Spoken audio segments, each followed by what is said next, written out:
il a été là, il a été super. Moi, quant à M. Paternotte, parce que je connais un des directeurs de campagne, enfin quelqu'un qui est dans la campagne, je lui ai dit, écoute, tu sais quoi, il est maire de Sannois, il est arrivé à Sannois, donc je dois bien lui dire, M. Paternotte, qu'il doit être là à la marche. Je sais pas. Alors, il me dit oui, mais il a un planning rempli. Je dis écoute, tu sais que tu vas lui dire de ma part. Si un planning rempli ou pas, j'en ai rien à faire, il doit être là. Ceci étant dit, il a été très bien et je tiens à remercier. Quand je parle des politiques, je ne parle pas au niveau des municipalités, je parle au niveau de ces hommes qui sont tous les jours à la télé.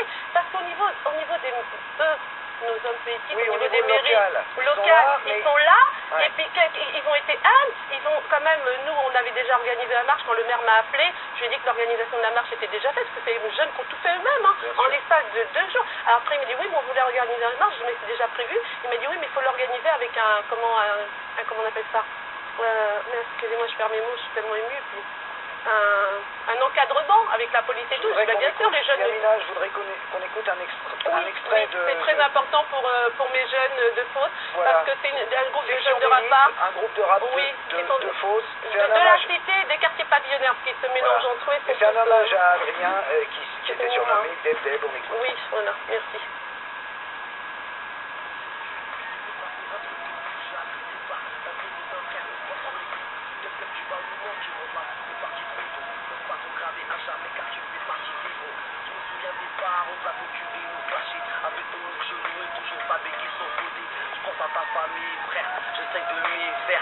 Inch'Allah au paradis tu reposeras frère. Je frissonne à chaque pensée, à chaque moment passé. Me promets de penser à toi et ta famille. J'en perds mes mots, moi aussi je suis ému, je vais vous dire Yamina.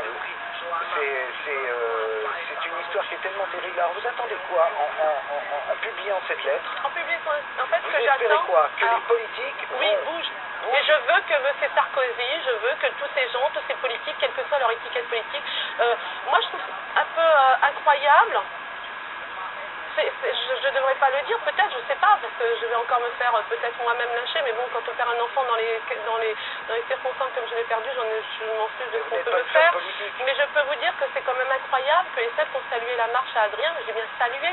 Alors, beaucoup me disent c'est de la récupération, mais j'en ai rien à faire à la limite. C'est que c'est le Front National, c'est incroyable quand même, que ce soit le Front National qui est récupéré et qui ait salué la marche. Quand vous allez dans la FN Genève, il y a des tas de choses sur Adrien, je ne comprends pas. Qu'est-ce qu'ils veulent les hommes politiques? Franchement, tout le monde critique le FN, mais en fin de compte, qu'est-ce qu'ils attendent les hommes politiques? Qu'il n'y ait que des extrêmes qui gagnent?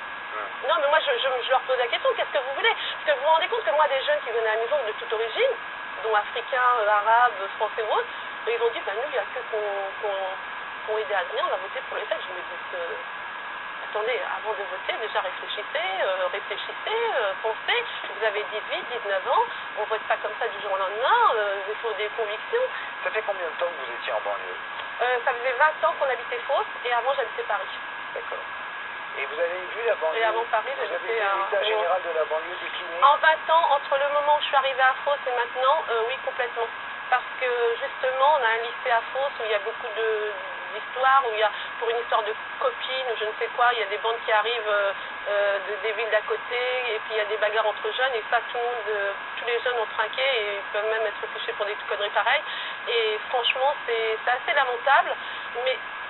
Le problème de nos banlieues, c'est pas simplement un problème de jeunes Quand moi je dis jeunes, moi je parle pas simplement des gens des cités, hein. Moi je suis dans les quartiers pavillonnaires, c'est que tous nos jeunes sont en train de trinquer. C'est un problème d'abandon? C'est d'abandon de la banlieue, carrément. C'est qu'aujourd'hui, on travaille, on paye des impôts, on est comme tout le monde, c'est normal, hein. Mon fils n'était pas boursier ou quoi que ce soit, je veux dire, il a jamais été, et puis peu importe, d'ailleurs, il a été boursier, peu importe, c'est pas le propos, je retire ce que je viens de dire à la limite, c'est que nous, on comprend pas, enfin, surtout peut-être des gens comme moi, je ne sais rien, mais c'est qu'on ne comprend pas pourquoi il y a tant de haine envers les jeunes. Les gens font l'amalgame entre les jeunes et la racaille, parce que c'est vrai, je l'avoue, que quand on voit une bande de jeunes et une bande de racailles, parfois, entre le regard des uns et des autres, des deux, on ne va pas faire la différence. Mais entre ceux qui se battent avec le poing, quand il y a un problème, pour défendre sa sœur, pour défendre son copain, et puis je voudrais rajouter un truc qui est vachement important. C'est qu'il y a eu des meurtres dans des transports en commun, il y a eu des bagarres dans le transport en commun, il y a des tas de choses qui se passent, et tout le monde dit oui, c'est lamentable, personne ne bouge. Et quand un copain, ou un frère, une sœur, ou un ami défend l'autre, on dit que c'est une racaille. Qu'est-ce qu'on fait alors? dites-moi, quelle est la solution? On va pas continuer à nous dire, il faut pas faire ci, il faut pas faire ça, il faut pas dire ça, il faut pas dire ci. Mais bon sang, arrêtez les langues de bois, arrêtez de jouer le picon entre Martine Aubry qui passe son temps à... Moi, j'aimerais bien qu'elle soit élue, cette femme, si vraiment elle a des propos et un programme bien. Mais en ce moment, on a l'impression qu'ils passent leur temps à savoir qui va être élu, qui va gagner. Mais c'est Sarkozy. Je comprends pas qu'il n'ait pas dit un mot. Je comprends pas. Il n'y a pas qu'Adrien. Quand je parle d'Adrien, Adrien, on peut plus rien faire pour lui. Il est là-haut, il est au ciel, c'est à son âme. Adrien, mais je pense à tous ces gamins qui sont derrière et qui s'appellent Adrien, qui s'appellent Riyad, qui s'appellent Mohamed, qui s'appellent Fabrice, qui s'appellent Benjamin, Bruno, peu importe du prénom du gamin.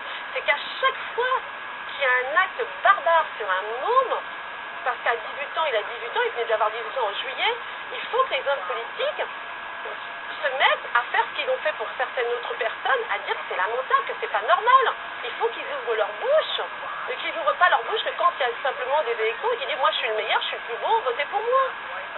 Et que cet abandon cesse de ne plus être cette population laissée pour compte, quoi. Vous voyez, on est une ville communiste, par exemple. Moi, je suis pour rien, on a un maire qui, moi, il vient d'être élu, etc. Moi, franchement, je suis reconnaissante par rapport à ce qui s'est passé pour Adrien. Il a été super, il a pas fait de récup, il a pas fait du tout de discours, il a été vraiment humble, et je le remercie. En revanche, on n'a pas d'usine, on n'a pas d'entreprise, on n'a rien. Tout est sur Saint-Louis, Marne la ville. Donc on fait partie des gens qui payent fait l'impôt local. Moi je suis prête à payer des impôts locaux, des impôts sociaux et tout parce que j'ai un boulot. Mais mon boulot, moi par exemple je travaille chez UPS, en ce moment on est en train de détruire pas mal d'emplois. Il y a des tas de clients qui s'en vont. Donc il me dit que dans un an ou dans 2 ans j'aurai encore mon poste. Qu'est-ce qu'on fait après? À 50 ans, qu'est-ce qu'on fait? On s'en fiche que je m'appelle Yamina ou Bernadette. Qu'est-ce qu'on a à faire de ça?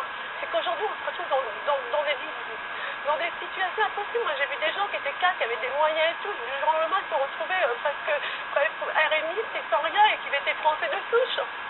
Parce qu'on les vire parce que les deux travaillaient dans la même boîte. Et que leurs gamins qui faisaient des études à l'université, les pauvres ils ont été obligés de travailler comme agent logistique ou vendeur au fruits parce qu'ils ne pouvaient pas faire autrement.